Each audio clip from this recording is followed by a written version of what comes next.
My name is Sharon Rose Kootenay. I work as a textile artist in beadwork and other forms of Indigenous cultural materials like horsehair and moose hair and quill work. So I got an email from the AFA telling me that they were hoping to acquisition some of my beadwork. And I'm so excited because as an artist, that is a milestone for me. To have my work included in the AFA collection amongst all the other great artists is it's just a wonderful thing. We've decided upon the pieces and I'm going to get them ready. The piece that was acquired is called Rain and Sun, and what it is it's two dispatch cases. Dispatch cases were used in the old days when people used to deliver mail by horseback, so they were always very important cases because what was inside of them was important. In Cree language, the word rainbow is a combination of rain and sun.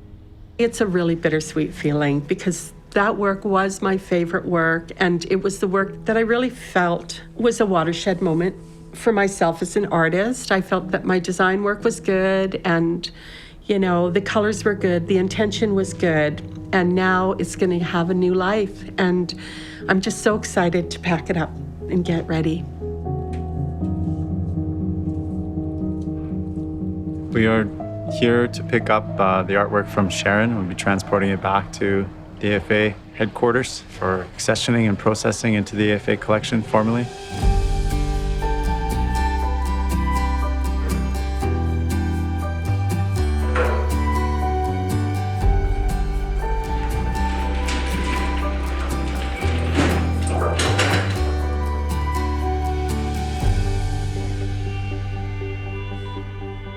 We work with a contemporary art collection, so it's really exciting to see new materials and techniques that artists are using, and they always present a new challenge in terms of storage and documentation.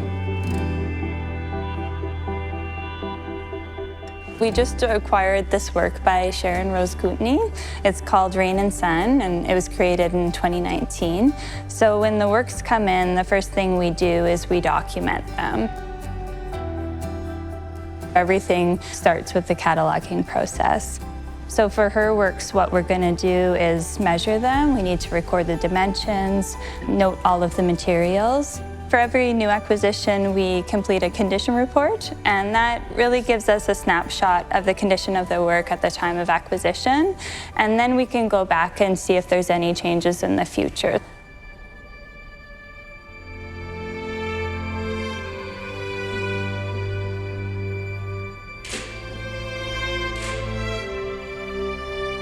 I will be photographing it for our database and for our records and for e-museum, so everyone can view it online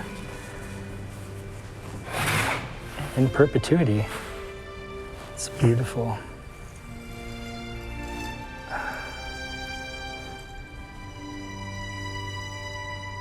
We have not just paintings and drawings and two-dimensional work, but also three-dimensional pieces, which are a little more challenging because you need to, adjust your lighting and get a sense of the volume of the piece and things like that.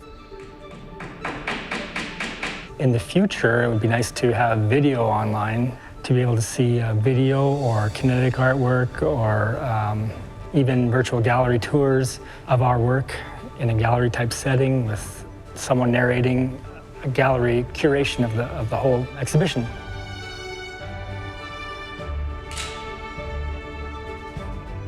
I'm making housing for this Sharon Rose Kootenay piece. It's incoming to the collection right now, and I'll make this and then we'll set it into the housing and it will go in the vault. I'm using a little bit of coroplast, and that'll be the floor of the housing. Surrounding that, I'm going to make kind of a framing of a couple inches of at the foam, which is mainly for storage, but also for the next person handling it out of its drawer it's going to go into. So they don't have to touch the artwork itself. They can touch the housing and carry it safely to wherever it needs to go.